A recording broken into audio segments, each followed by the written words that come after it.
Good morning, class! Welcome to school year 2021-2022. Grabe, napakabilis ng panahon. Akalain mo it's been a year. Time flies really fast. Ito na naman tayo, no? So here we are again sa ating bagong school year 2021-2022. Excited na ba kayo, class? Hopefully, lahat tayo na-excite na. That's why we are doing this startup module to ignite your passion to learning, to ignite your excitement, no? So I know that most of you are already familiar with the etiquettes. Alam ko, halos lahat tayo naririnig na natin yung word na etiquette. But the question is, karamihan ba sa atin ginagawa talaga ang etiquette? Karamihan ba sa atin talagang kahit alam natin yung etiquette, are we able to practice it? Nandito pa ba sa puso natin ang salitang etiquette or nasa head na lang? No? So, etiquette is a code of polite behavior that is accepted in the social norms. Ibig sabihin, ito yung tamang pag-uugali ng isang individual. And now that we had a paradigm shift from traditional learning to digital learning, and we are not just a citizen, we are now a netizens. That's why importante din sa ating mga netizens ang netiquettes. So kung gaano ka-importante sa real life natin yung salitang etiquette, dapat sa netizens din or being one of the netizens, dapat meron din tayong netiquettes. So ano ba tong netiquette na to? Netiquette is a combination of the words network and etiquette. And it is defined as a set of rules for acceptable online behavior. It is short for internet etiquette. Sabi nga ni Attorney Alarcon kanina, ang dami niyang binasa no, ng mga policies, rules, and regulations. So kung meron tayo niyan dati, so now, ngayon din, meron din tayo niyan. So it is short for internet etiquette. We are now in global education in a digital city where online became the extension of our physical world. So if ethics is important in our real world, in our real life, so in our digital world, here are some tips to our online etiquettes. I made an acronym for the word netiquette so that you will easily remember it. So, ginawan ko ng acronym yung word na netiquette, no? So, para mas madali nating maintindihan, mas madali nating maisapuso. So, netiquette, be neat, empathize, time in your class at least 10 to 15 minutes before, interact, ask questions politely, use respectful language, be ethical, turn off your mic, turn on your cameras, exclude some distractions. So, isa-isahin natin para mas malinaw. So, be neat. So, kailangan daw, no, lagi tayong good looking. Yan. So, nakakatuwa at ang ating mga Clarians ay star-studded. Sabi ni attorney kanina, tsaka ni teacher DJ Adi, mga kilabot daw ng kolehiyala. Yan. So, sometimes, it is not how you look, but how you appear, no? So, kailangan maging good-looking tayo with our appearance by being neat. So, be neat in your place. Make it tidy and organized. Be neat as you enter your online classes. Be neat also in the submission of your school works. Don't you know that physical environment affect students' academic progress by as much as 25%. So, meaning to say, pag malinis and organized yung paligid natin for us to study, kaya kailangan conducive yung ating learning environment. It increase our students' academic progress by 25%. So, simulan natin, no? Kung medyo disorganized tayo, try natin ngayong school year na to at makikita natin yung ating academic progress. Always be neat looking, And always be neat in your schoolwork because your schoolwork is a reflection of your own character. Kung ano bang klaseng students ka. Are you a student of mediocrity na pwede na yan, okay na yan? Or are you a student professing professionalism na kahit assignment lang yan, gusto mo maayos, maganda, perfect, no? And that is one of the mission of St. Clare College, to develop the students to become a professional, no? To hone you in becoming professionals.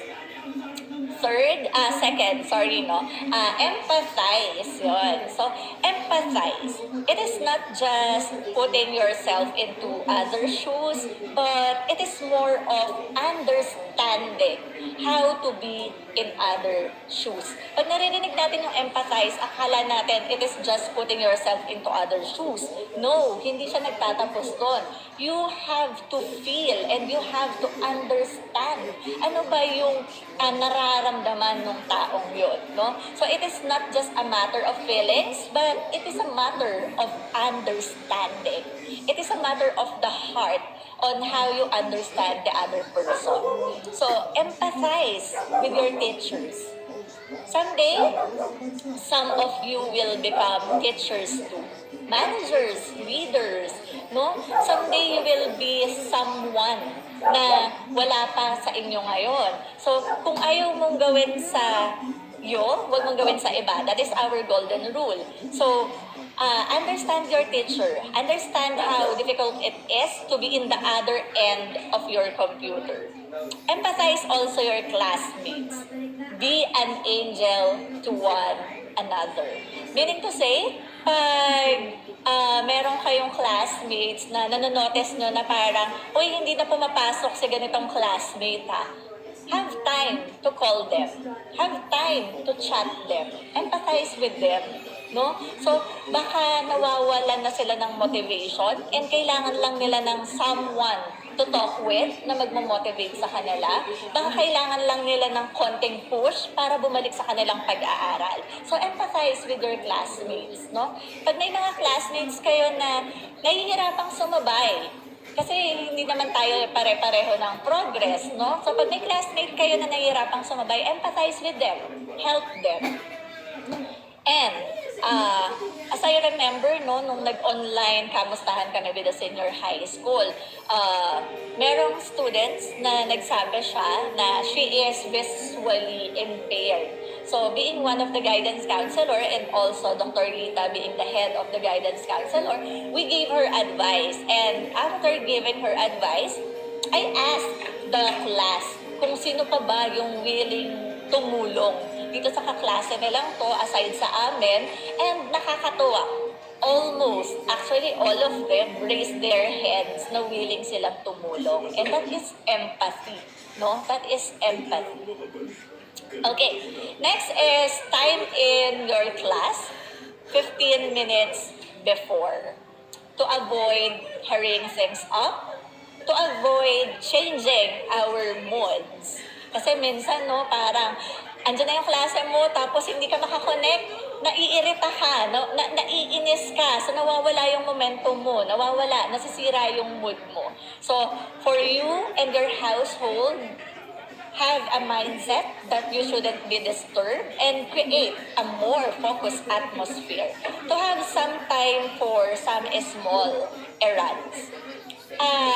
Signing in at least 15 minutes before is not just becoming prepared in your class. This is also to condition our mind. This is also to condition your mind para magkaroon ng time yung mind natin to shift from whatever we are doing to the time for your study. So, disengage to engage. So, yung 15 minutes na yon, i-disengage mo yung sarili mo kung ano man yung ginagawa mo for you to be engaged in your online classes. Ang isang naituro sa atin nung online class na to is not just the theories, is not just the knowledge and the academic, no? It is also taught us to become an independent learners. Okay, so next, interact Yan. So, interact with your teachers. Interact with your classmates.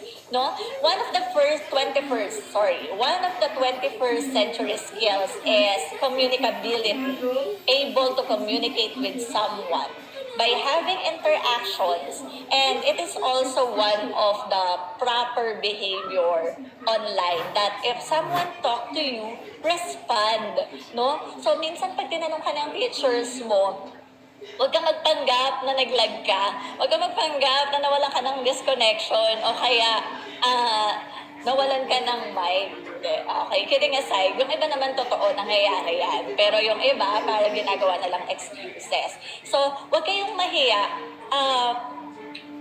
One of the employability skills is to have communication skills. So, kung sa likod pa lang ng camera, medyo shy type na tayo, so paano pa sa totoong mundo, sa realidad ng mundo? So, pwedeng ito na yung trend natin hanggang magtrabaho kayo, work na, online working na. So, better, no? Pag kinausap kayo, respond. Talk to them, no? If your teachers ask you, answer them. Okay, sige nga. Let's practice interactions. So, medyo kanina pa ako nagsasalita. So, kung ano yung mga sinabi ko kanina na medyo nag-strike sa puso nyo or natandaan nyo or na-recall nyo, can you type it in our comment box, diba? Sa ating YouTube live ngayon. Pwede nyo bang i-type doon sa ating comment box ano yung medyo natandaan nyo doon sa mga sinabi ko or ano yung mga mare-recall nyo or mag-strike sa inyo sa mga susunod ko pang sasabihin. So, to foster interactions. Okay. So, ano na nga yung NETI. So, you can comment it in our comment box. So, next, ask questions politely. Pero ngayon sa atin, medyo nahiya tayo magtanong, no? Bakit? Kasi parang feeling natin pag nagtanong tayo, baka isipin nila, hindi ko alam. Baka pag nagtanong tayo, ano ba yan? Kakasabi lang, tanong na naman, maase mo tayo, no? But the truth is, there is nothing wrong in asking, no? There is nothing wrong in asking questions. But if you ask, you have to ask it politely. Dapat pag nagtanong tayo, may paggalang, no? You have to ask politely, no? You know that if you ask questions, it creates you an opportunity for you to analyze your own thoughts. Meaning to say, hindi ka nagtatanong kasi gusto mong malaman yung sagot. Sometimes, nagtatanong tayo to process our thoughts, to process our own thinking. And pag nagtatanong tayo, it develops our mind. It develops our intellectual capacity more and more. So kung gusto nyong tumalino pa, kasi alam ko lahat naman tayo matatalino, walang taong bobo. So you have to ask. You have to ask questions but make it polite. Okay? So next, letter U sa ating netiquette na word is use respectful language. Say greetings upon entering your virtual class, no? Pag in-admit kayo ng teacher nyo, kindly say, good morning ma'am, good morning sir, or good afternoon ma'am, good afternoon sir, good afternoon classmates, no? So, wag tayong mahiyang mag-express ng emotions natin. It is one of being respectful in our online class. Say please, thank you, sorry, and excuse me if you need to. No, those are the simple magic words na tinuro sa atin ng kinder na hindi na natin na-apply sa ngayon. So, itong mga magic words na to, itong mga respectful language na to, na magbago man tayo ng trend from generations to generations, hindi to dapat nawawala. Hindi to dapat na-obsolete, no? Dapat still nasa puso natin to, ina-apply natin to. Avoid foul or obscene language, no? Huwag tayong gagamit ng mga offensive language. Respectful language prevents misunderstanding and conflicts. Sometimes kaya nagkakaroon ng conflicts and misunderstanding because we do not use respectful language.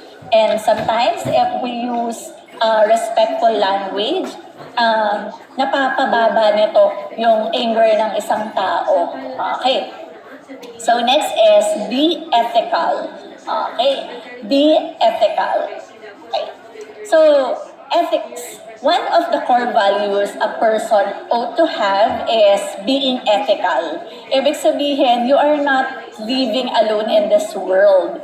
And so, in the social media and on the online activities, hindi tayo nabubuhay mag-isa sa mundong to. So, we need to mind also others. No? Sasabihin natin, space ko naman to, cyberspace ko naman to.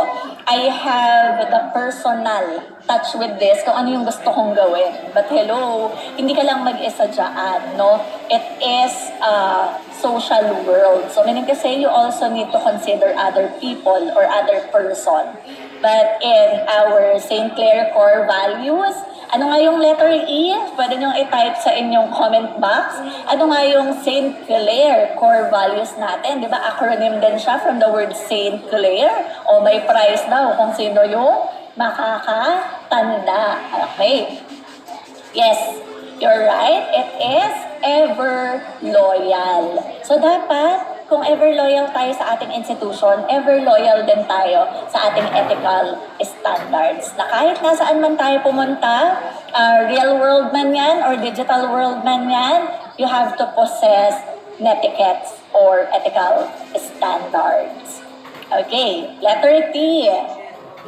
Okay, turn off your microphone. Sometimes, no, hindi natin napapansin, naka-on yung mic natin, so naririnig yung mga nasa paligid, naririnig yung mga some statements natin na hindi naman kailangan, or nagiging form of distractions or disruptions. So you have to turn off your mic, no, unless you need to speak. That is the only time you have to unmute yourself. So you can raise your hand or you can click the raise hand emoticon. So para there will be a time for you to speak up.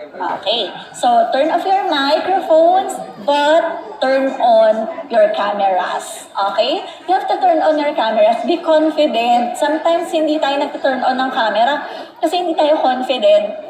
No, parang nahihiya tayo magpakita sa camera. Don't be, no? So, you are the best version of yourself. Ikaw yan eh. So, the only person that can pin you down is yourself. So, bago tayo husgahan ng iba, minsan hinuhusgahan mo na yung sarili mo. No, no? So, you have to turn on your cameras, no? That is the difference between legal and ethical. Legality is speaking, sinasabi na kailangan natin siyang gawin or kailangan natin siyang sundin whether you like it or not unless you are going to be punished, no? Mapaparusahan ka pag hindi ka sumunod. But ethically speaking or in our ethical standards, it is our own choice. Choice natin kung susundin ba natin yun o hindi. And it is part of our netiquettes na pag sinabi naman or pag ni-request ng teachers nyo na can you please turn on your cameras, kindly do so. No? Kindly do so. Kasi para namang hindi lang mukhang computer yung kausap ni teacher. So, para naman maramdaman ni teacher na talagang merong real person, merong human at the end of the computer. Okay? So, pwede ba yun? So, you have to turn on your cameras. Okay? Sometimes kaya tayo hindi nagta-turn on ng cameras kasi bagong gising lang tayo, nakahiga pa tayo sa kama natin, o kaya naglalaro tayo ng kung ano-ano habang nagkaklase. That is why we hinder ourselves to turn on our cameras. Kaya nga yung una sa netiquettes natin, no, be neat, no? Kasi pag nakaayos ka bilang students in online class, walang reason para hindi ka mag-turn on ng camera. Okay. Last, exclude some distractions. Exclude some distractions so that you can focus to your teachers and you can focus more to your lessons. Sometimes, bakit parang wala kang naintindihan dun sa tinuro ng teacher mo? Kasi habang nagtuturo yung teacher mo, nagmamultitask ka. Saan? Sa Call of Duty, sa TikTok, sa Mobile Legends. So, habang nag-dance ka sa teacher, sige, nag-gaming ka. No? So, exclude some distractions. No? There is nothing wrong in playing ML. There is nothing wrong in playing Call of Duty. There is nothing wrong in indulging ourselves to social media, no? But we need to balance it. There is a time for everything. No? Mga anak, 2 hours lang ang klase natin. 1 hour, 2 hours, 3 hours, 4 hours. Yun lang yung klase natin. No? After nun, pwede naman na tayong mag-social media. Pwede naman na tayong mag-gaming. Walang masama doon. Pero ang masama, pag hindi na natin nababalanse. So there is a time for everything. So pag meron tayong klase, exclude some distractions. Okay? Hope you will all remember on how you are going to behave properly in your online classes. Ayan, sabi ni Sir Adi, may premyo daw yung makakapag-comment sa ating comment box ng buo kung ano yung acronym ng NETIQUETTE. Okay, so always bring with you our NETIQUETTEs in your online classes and to all our online activities. I am Dr. Kathy Pagulayan, aka Dr. Love, saying, you got this. See you in our life coaching program wherein we can be one of your guiding lights in your darkest moment. So magkakaroon tayo ng life coaching program. Kakaroon tayo ng life coaching session wherein if you need someone to talk to, we are just around the corner. Once again, this is Dr. Kathy Pagulayan. I will be one of your life coaches, Dr. Love, saying God bless you all.